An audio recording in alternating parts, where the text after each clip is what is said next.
നമസ്കാരം. നിലമ്പൂർ മൂരി പഴയ പണിക്ക് ആഫ്രിക്കയിലേക്ക്.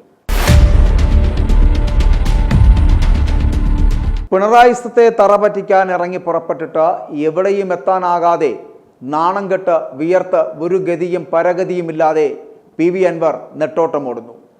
എന്ത് ചെയ്യണമെന്നോ എങ്ങോട്ട് പോകണമെന്നോ അറിയാത്ത അവസ്ഥയിലാണ് അൻവർ ഇപ്പോൾ.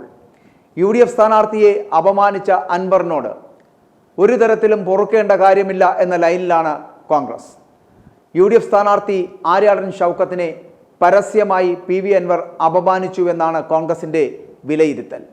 അൻവറിൻ്റെ പ്രസ്താവന അവമതിപ്പ് ഉണ്ടാക്കിയെന്നും കോൺഗ്രസ് വിലയിരുത്തുന്നുണ്ട്. ഇനി ഒത്തുതീർപ്പ് പ്രസക്തിയില്ല എന്നാണ് പാർട്ടിയുടെ പൊതുവികാരം. ഒത്തുതീർപ്പിന് ആരെയും ചുമതലപ്പെടുത്തിയിട്ടില്ല എന്നാണ് കോൺഗ്രസ് നേതൃത്വത്തിൻ്റെ നിലപാട്. അൻവർ വേണമെങ്കിൽ UDFനെ പിന്തുണയ്ക്കട്ടെ എന്നാണ് കോൺഗ്രസ് കണക്കാക്കുന്നത് പോലും. മുസ്ലിം ലീഗിലും അൻവറിൻ്റെ നിലപാടിൽ അമർഷമുണ്ടായിട്ടുണ്ട്. ഒറ്റക്കെട്ടായ തിരഞ്ഞെടുപ്പ് പ്രവർത്തനങ്ങളിൽ വിള്ളലുണ്ടാകുന്നതാണ് ഇത്തരത്തിലുള്ള സ്ഥിതിവിശേഷം എന്നാണ് വിലയിരുത്തൽ. സത്യത്തിൽ PV അൻവറിന് മുന്നിൽ UDFിലേക്കുള്ള പ്രവേശന സാധ്യതകൾ അടയുകയാണ്. നിലമ്പൂരിലെ UDF സ്ഥാനാർത്ഥി ആര്യാടൻ ഷൗക്കത്തിനെ അവഹേളിച്ചുകൊണ്ട് രംഗത്ത് വന്ന അൻവറിനെതിരെ കടുത്ത അമർഷമാണിപ്പോൾ കോൺഗ്രസിനുള്ളിൽ രൂപം കൊണ്ടിരിക്കുന്നത് എന്ന് പറയേണ്ടിയിരിക്കുന്നു. മുന്നണിയിൽ കയറാൻ വേണ്ടിയിട്ട് കോൺഗ്രസുമായിട്ട് വീണ്ടും വിലപേശുന്ന അൻവറിനെ അനുനയിപ്പിക്കുവാൻ നിൽക്കാതെ സ്വന്തം നിലയിൽ പ്രചരണങ്ങളുമായിട്ട് മുന്നോട്ട് പോകുവാനാണ് UDFിൻ്റെ തീരുമാനമെന്ന് പറയപ്പെടുന്നത്. അതുകൊണ്ട് നിലമ്പൂർ ഉപതെരഞ്ഞെടുപ്പിൽ മുൻ MLA PV അൻവറിനോട് യാതൊരു തരത്തിലുള്ള ഒത്തുതീർപ്പ് വേണ്ടെന്ന നിലപാടിലാണ് ഇപ്പോൾ കോൺഗ്രസ്. മുന്നണിയിൽ ഒരു ബാധ്യതയായി അൻവർ തീരുമെന്നാണ് UDF വിലയിരുത്തൽ പോലും. മുന്നണിയിൽ കയറിക്കൂടാൻ വേണ്ടിയിട്ട് ഇങ്ങനെ വിലപേശുന്ന അൻവറുമായിട്ട് എങ്ങനെ മുന്നോട്ട് പോകുമെന്നാണ് കോൺഗ്രസ് നേതാക്കൾ അടക്കം ചോദിക്കുന്നത്. വലിയ പ്രത്യയശാസ്ത്രമൊക്കെ പറഞ്ഞ ഇടത് ക്യാമ്പ് വിട്ട് UDFിലേക്ക് ചേക്കേറാൻ ഒരുങ്ങിയാണ് 2025 ജനുവരി 13 MLA സ്ഥാനം രാജിവെച്ചത് അൻവർ. 1.5 വർഷം കാലാവധി ബാക്കി നിൽക്കവെയാണ് അൻവർ രാജിവെച്ചത് പോലും. സത്യത്തിൽ നിലമ്പൂരിൽ ഇങ്ങനെ ഒരു ഉപതെരഞ്ഞെടുപ്പിന് കളമൊരുക്കിയത് അല്ലെങ്കിൽ ഇടയാക്കിയത് പോലും അൻവറിൻ്റെ ഈ കുത്തിക്കഴപ്പല്ലേ. എന്നിട്ട് ഇപ്പോൾ ഒരു ഗതിയുമില്ലാതെ അലഞ്ഞു നടക്കേണ്ട ഗതികേടിലെത്തിയിരിക്കുകയാണ് PV അൻവർ. കോൺഗ്രസിനോട് പിച്ച ചോദിച്ച് മുന്നണിയിൽ കയറിപ്പറ്റാനും പിന്നെ അതിൻ്റെ ഒരു വിഹിതം പറ്റി ഒരു സീറ്റ് തരപ്പെടുത്തി എടുക്കുവാനും ആരുടെയൊക്കെ കാല് നക്കാമോ അതൊക്കെ ചെയ്യാൻ തയ്യാറായി നിൽക്കുകയാണ് അൻവർ ഇപ്പോൾ. PV അൻവർ രാജിവെച്ചതോടെയാണ് ഒഴിവ് വന്ന നിലമ്പൂർ നിയമസഭാ മണ്ഡലത്തിൽ ജൂൺ 19 ഇപ്പോൾ ഉപതെരഞ്ഞെടുപ്പ് പ്രഖ്യാപിച്ചിരിക്കുന്നത്. ജൂൺ 23 വോട്ടെണ്ണൽ. നിലമ്പൂർ ഉൾപ്പെടെ രാജ്യത്തെ 5 നിയമസഭാ മണ്ഡലങ്ങളിലും ജൂൺ 19 ഉപതെരഞ്ഞെടുപ്പ് നടക്കും. ഗസറ്റ് വിജ്ഞാപനം അടക്കം ഈ മാസം 26 തന്നെ ഉണ്ടാകും. ജൂൺ 2 നോമിനേഷൻ സമർപ്പിക്കേണ്ട അവസാന തീയതി. നോമിനേഷൻ പിൻവലിക്കേണ്ട അവസാന തീയതി എന്ന് പറയപ്പെടുന്നത് ജൂൺ 5. അപ്പോൾ അതിനു മുൻപ് ഒരു തീരുമാനത്തിൽ എത്തേണ്ടതുണ്ട് അൻവറിന്. KPCC അധ്യക്ഷനായിട്ടുള്ള സണ്ണി ജോസഫും കൂടാതെ പ്രതിപക്ഷ നേതാവുള്ള VD സതീശനും ഒക്കെ അൻവറിനോട് സംസാരിച്ച് ധാരണയിൽ എത്തിയ ഒരു സാഹചര്യമായിരുന്നു. എന്നാൽ എല്ലാ ധാരണയും കാറ്റിൽ പറത്തുന്ന സമീപനമായിരുന്നു കഴിഞ്ഞ ദിവസം അൻവറിൻ്റെ ഭാഗത്ത് നിന്നും ഉണ്ടായതെന്നാണ് കോൺഗ്രസിൻ്റെ വാദം. കോൺഗ്രസ് സ്ഥാനാർത്ഥിയായി ആര്യാടൻ ഷൗക്കത്തിനെ അംഗീകരിക്കില്ല എന്ന് പരസ്യമായിട്ടുള്ള സൂചന നൽകിക്കൊണ്ടാണ് PV അൻവർ രംഗത്തെത്തിയത്. അതോടുകൂടിയാണ് അൻവറിൻ്റെ ചീട്ട് കീറി തുടങ്ങിയത് എന്ന് വേണമെങ്കിൽ പറയാം.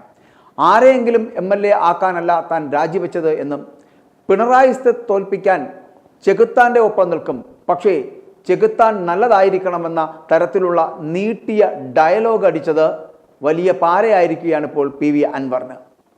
ഇനി എന്ത് ചെയ്യണമെന്നറിയാതിരിക്കുകയാണ് PV അൻവർ. സ്ഥാനാർത്ഥിക്ക് മോശം പ്രതിച്ഛായ മാധ്യമങ്ങളിലൂടെ ഉണ്ടാക്കിയെന്നാണ് കോൺഗ്രസിൻ്റെ പ്രധാന വിമർശനം. ഇതുമായിട്ട് ബന്ധപ്പെട്ടിട്ട് നേരത്തെ പൂർണ്ണ പിന്തുണ പ്രഖ്യാപിച്ച അൻവർ എന്തിനാണ് നിർണായക ഘട്ടത്തിൽ പാർട്ടിയെ വെല്ലുവിളിക്കുന്നത് എന്ന ചോദ്യവും കോൺഗ്രസ് പാർട്ടിക്കുള്ളിൽ തന്നെ ഉയരുന്നുമുണ്ട്.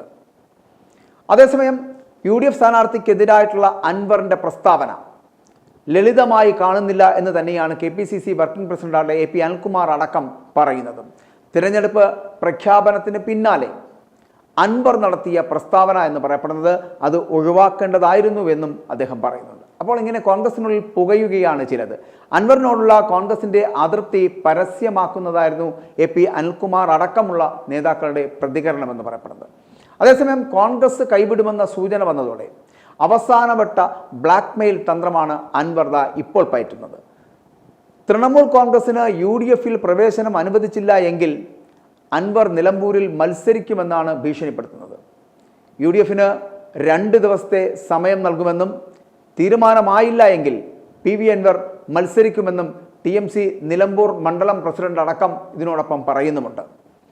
അൻവറിന് ജയിക്കുന്ന സാഹചര്യം നിലമ്പൂരിൽ ഉണ്ട് എന്നും UDF ഘടകകക്ഷികൾക്ക് തുല്യമായിട്ടുള്ള പരിഗണന വേണമെന്നും തങ്ങളോട് നീതി കാണിക്കുന്നില്ല എങ്കിൽ അതിൻ്റേതായിട്ടുള്ള തീരുമാനം എടുക്കേണ്ടി വരുമെന്നാണ് TMC, അതായത് തൃണമൂൽ കോൺഗ്രസ് നേതാക്കളുടെ പുതിയ ഭീഷണി എന്ന് പറയപ്പെടുന്നത്. വരുന്ന നിയമസഭാ തെരഞ്ഞെടുപ്പിൽ വിജയസാധ്യതയുള്ള 1 സീറ്റും അനുയായികൾക്ക് മത്സരിക്കാൻ 2 സീറ്റും വേണമെന്നാണ് അൻവറിൻ്റെ മറ്റൊരാവശ്യം എന്ന് പറയപ്പെടുന്നത്. എന്നാൽ അൻവറിൻ്റെ ഭീഷണിക്ക് വഴങ്ങേണ്ട എന്ന് തന്നെയാണ് കോൺഗ്രസിലെ പൊതുവികാരം. ആരാണ് മുഖ്യശത്രുവെന്ന് അൻവർ തന്നെ വ്യക്തമാക്കിയാൽ മതി എന്നുള്ള നിലപാടിലേക്ക് കോൺഗ്രസ് എത്തിച്ചേരുകയും ചെയ്തിരിക്കുന്നു. അപ്പോൾ അങ്ങനെയും UDF കയറാൻ കഴിയാത്ത അവസ്ഥയിലേക്ക് അൻവർ എത്തിച്ചേർന്നിരിക്കുന്നു. അതേസമയം കോൺഗ്രസ് കടുംപിടുത്തം തുടരുമ്പോൾ ലീഗ് നേതാക്കളെ കണ്ട് അനുനയ ശ്രമത്തിനാണിപ്പോൾ അൻവർ ഒരുങ്ങുന്നത് എന്നുള്ളതാണ്. അതേസമയം PV അൻവറിനെ അനുനയിപ്പിക്കുവാൻ മുസ്ലിം ലീഗ് ഇടപെടേണ്ട സാഹചര്യമില്ല എന്നാണ് PV അബ്ദുൽ വഹാബ് MP പറഞ്ഞത്. PV അൻവർ UDF നിൽക്കുമെന്നും UDF സ്ഥാനാർത്ഥി വൻ ഭൂരിപക്ഷത്തിൽ വിജയിക്കുമെന്നും PV അബ്ദുൽ വഹാബ് അടക്കം വ്യക്തമാക്കുന്നുണ്ട്. ഇതൊക്കെ നടക്കുമോ എന്നുള്ള കാര്യത്തിൽ സംശയമാണ് എങ്കിൽ കൂടിയും. എന്നാൽ അതേസമയം PV അൻവർ ഭിക്ഷാന്തേഹിയായി ആർക്കും വേണ്ടാത്ത എടുക്കാച്ചരക്കായി മാറും. ഇനിയുള്ള ശിഷ്ടകാലം ആഫ്രിക്കൻ വനാന്തരങ്ങളിലേക്ക് തന്നെ മടങ്ങിപ്പോകേണ്ടി വരികയും ചെയ്യും. i2i News, an eye for truth. i2i News subscribe ചെയ്തിട്ടില്ലാത്തവർ ഇപ്പോൾ തന്നെ സബ്സ്ക്രൈബ് ചെയ്യുക. നോട്ടിഫിക്കേഷൻ ലഭിക്കുവാൻ ബെൽ ബട്ടണും അമർത്തുക.